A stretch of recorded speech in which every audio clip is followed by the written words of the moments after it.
नाशिक शहरामधून एक धक्कादायक माहिती समोर येत आहे। नाशिक शहरातल्या पाथर्डी फाटा येथील गुरु गोविंद सिंग कॉलेज परिसरातील सुरू असलेल्या एका कन्स्ट्रक्शन साईटवरती परराज्यातून आणि नाशिक जिल्ह्यातील काही बांधकाम कामगार बांधव कामाला आले असता बांधकाम साईटवरील ठेकेदाराने त्यांना विश्वासात घेत कामावर रुजू करत काम करण्यास भाग पाडले। परंतु गेल्या 3 ते 4 हप्त्यांपासून संबंधित कामगारांचा पगार संबंधित बांधकाम ठेकेदाराने न केल्यामुळे आता या बांधकाम कामगारांवरती उपासमारीची वेळ आल्याची धक्कादायक माहिती समोर येते। विशेष म्हणजे हे सर्व बांधकाम कामगार गेल्या 3 ते 4 दिवसांपासून बांधकाम साईटवर बसून असून त्यांच्याकडे खाण्यापिण्यासाठी व राहण्यासाठी कुठली सोय नसल्याने आणि थंडीच्या दिवसात त्यांना उघड्यावर राहण्याची व उपासमारीची वेळ आल्याने बांधकाम कामगार संबंधातील सर्व नियम बांधकाम ठेकेदाराने कचऱ्याच्या पेटीत टाकल्याची धक्कादायक माहिती समोर येते। या संदर्भात संबंधित सर्व पीडित बांधकाम कामगारांनी सुरू असलेल्या साईटवरती बसून प्रबंधभूमी चॅनलच्या माध्यमातून न्याय मिळावा अशी विनंती केली आहे। पाहुयात या संदर्भातील बांधकाम कामगारांनी दिलेली माहिती। आम्ही पाथर्डी गावाजवळ एका ठेकेदाराकडे काम करत होतो। पाथर्डी गाव जगन्नाथ चौक इथं राजेंद्र जोशी या ठेकेदाराकडे काम करत होतो। त्याच्या मुलाचं नाव आहे किरण राजेंद्र जोशी आणि छोट्या मुलाचं आहे ओम राजेंद्र जोशी। यांच्याकडे काम करत होतो। त्यांनी आम्हाला रोकड्या पद्धतीने या ठिकाणी कामाला आणलं होतं। नंतर त्यांनी सांगितलं का दररोज आमच्याकडे पैसे येत नाही म्हणून आम्हाला हप्त्यावरती ठेवलं। आधी हप्त्यावरती चालू असता बरोबर पैसे द्यायचे।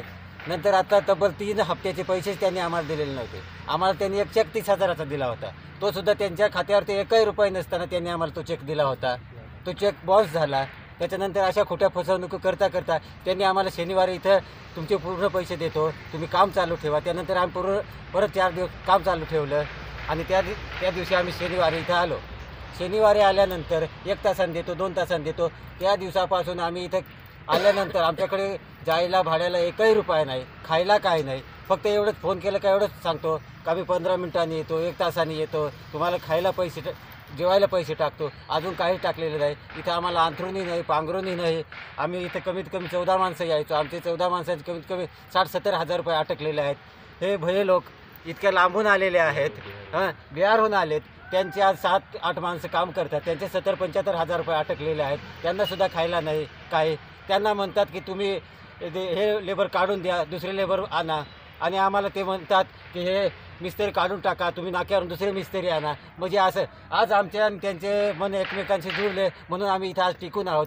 तो मादरचोद आम्हाला काय म्हणतो काय अर्ध्या तासात येतो 1 तासात येतो, आम्ही कसं झोपतो काय करतो याच्याकडे ते काहीच लक्ष नाही। मीडियाकडे जाण्याचं एकच कारण आम्हाला आहे कायच आम्हाला न्याय निवाडा झाला पाहिजे आणि त्या मादरचोदाला तुम्ही तुमच्या पद्धतीने आमचे पैसे गोरगरिबांचे काढून द्यावे हीच आम्हाला मीडियाजवळ एक हे आहे, अपेक्षा आहे।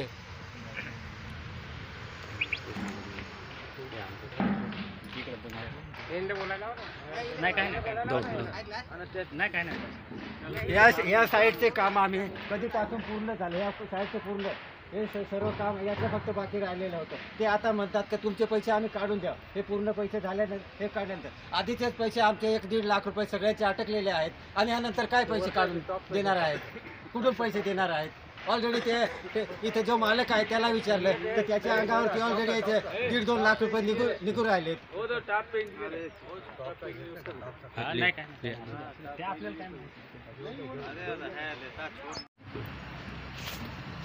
तुम्हारा कितने दिन का पैसा बाकी है? हमारा जो है 22 दिन का पैसा बाकी है। 22 दिन का पैसा कितना पैसा है?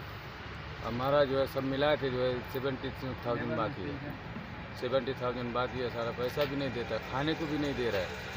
इतना दिन से बोलता आता वो भी आता, 1 घंटे में आता हूँ, 1 घंटे में आता, 2 घंटे में आता हूँ, रात्रि 9 बजे तक नहीं आता, पैसा नहीं देता। ताज्या व महत्त्वाच्या बातम्या बघण्यासाठी प्ले स्टोअरवर जा, प्रबलभूमी ॲप डाउनलोड करा व या धावपळीच्या जीवनात अपडेट राहा।